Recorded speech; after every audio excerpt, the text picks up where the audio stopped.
set up the front end. I have a little bit of code here.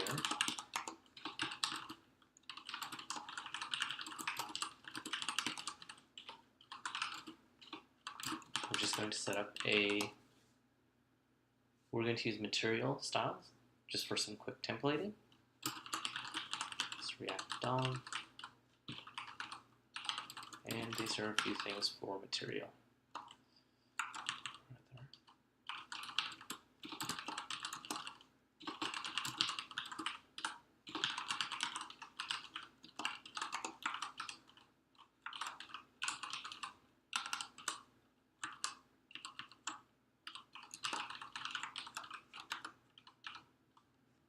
And now we'll go ahead and write out our app.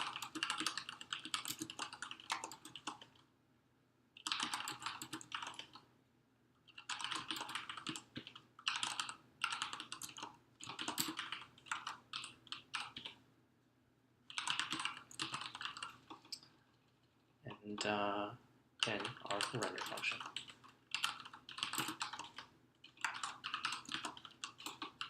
I'm going to make it a form that can submit. And before we go any further, I will just tie up so that this will show up on our DOM. Before I do that, quick look at index.html. It's available. You have, this is for Material UI as well. Those are the icons for Material. And here in main is where we'll be rendering div ID main. So go ahead and do that now.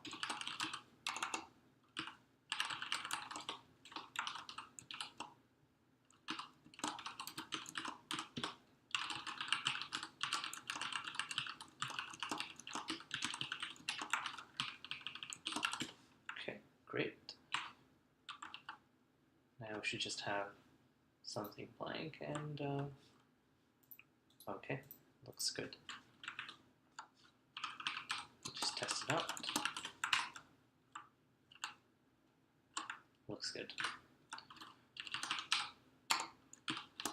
So go ahead and start entering some of the text fields that Material provides.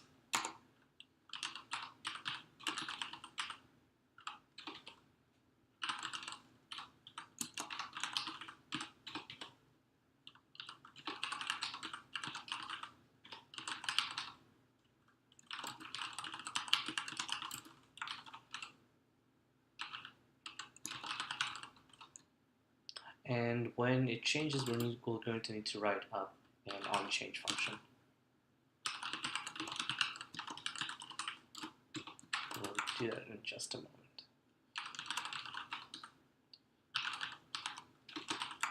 Just some Material boilerplate.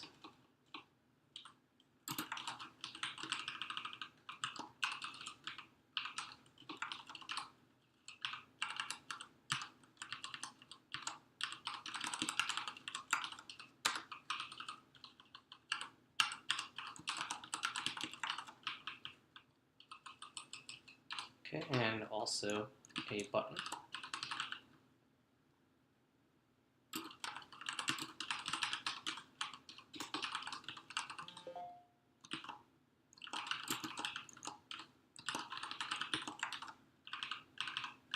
And some line breaks.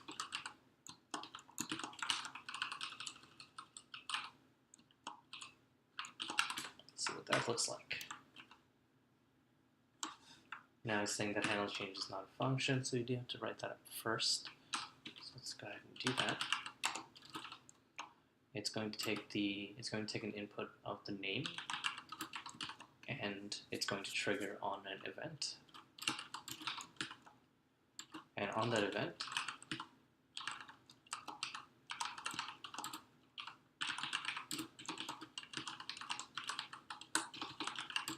I'm going to set the value. Okay. Hello. And our sign-in currently isn't doing anything. We need to tighten it up to an on click. So we'll go ahead and do that too.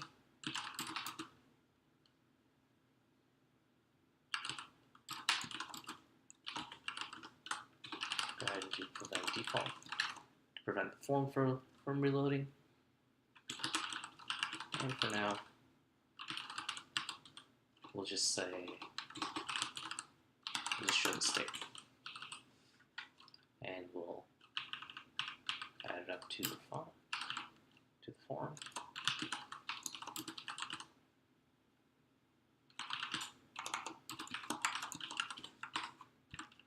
Let's see what that buys us. It does not, unfortunately. Like material forms are a little bit different, which is okay.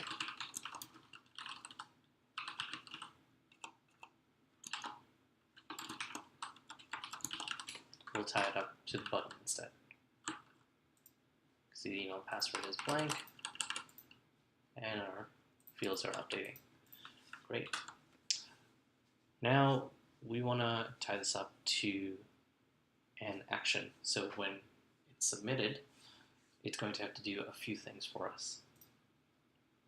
When we submit the email and the password, we know that right now, if we can make a successful server call, we'll get this JSON web token.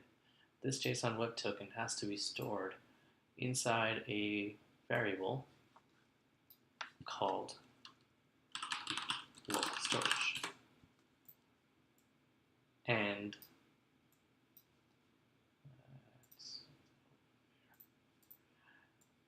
it's from this local storage that we'll refer to back and forth when we make these requests. So the first step here is to get this token and put it into local storage.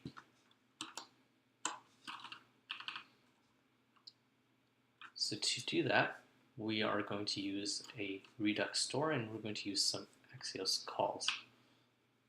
So first let's call up the store. It's in the same directory for us. Make sure that everything loads up okay.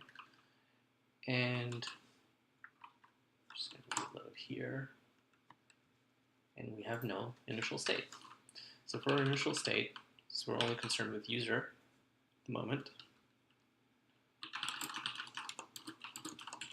We're going to set two attributes. Is authenticated, which will be by default false, and the actual user data.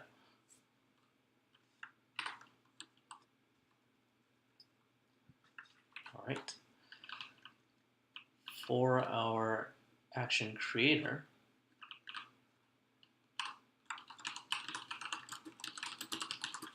first we're going to need Axios.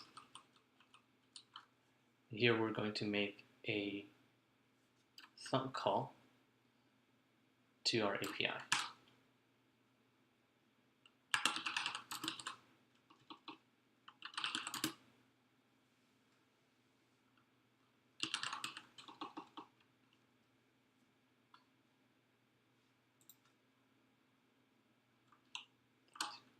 Just a moment.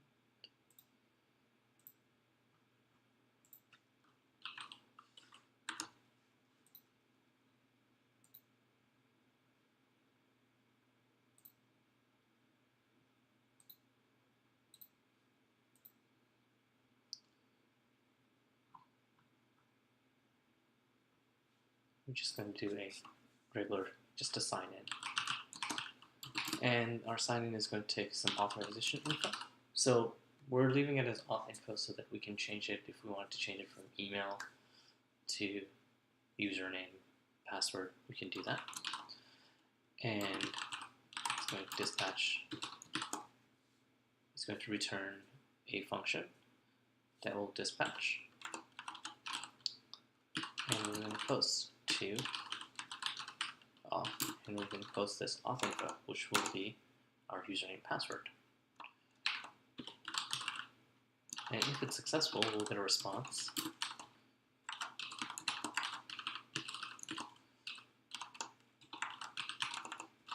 And we should check that we are getting the response that we're expecting. So for now, hopefully we're getting a token.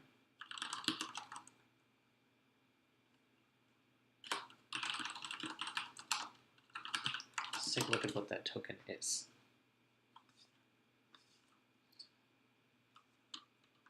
Since this function is exported, we're going to go ahead and import it.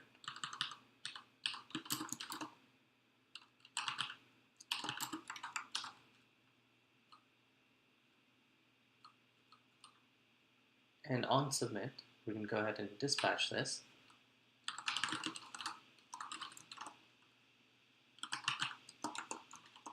With this state, which contains our our email and password.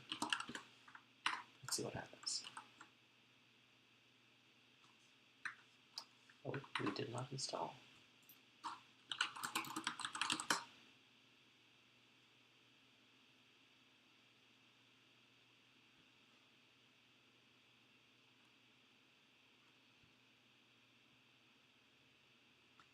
Okay, looks good. Try to test this, test. And the password is AA. Yes, we are getting a key. What if we type in the wrong password? We're getting the 403 that we expected. So this is the key, that this is what we'll use back and forth as we saw on Postman.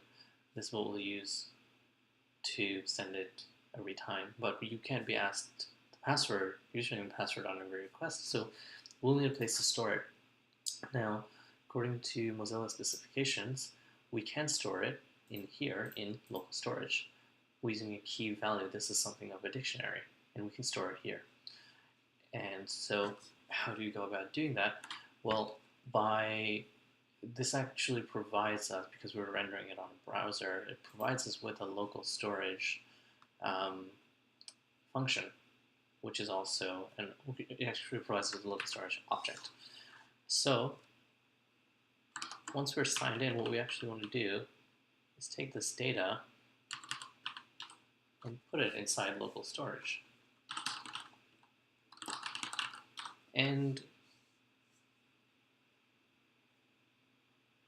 we should give it a name for our app. So our app is jwt demo, and often it's just put in as token. But if you, for some reason, you're using multiple tokens, and maybe you want to name it something unique. Token. Now if I sign in, I'm going to watch this application here.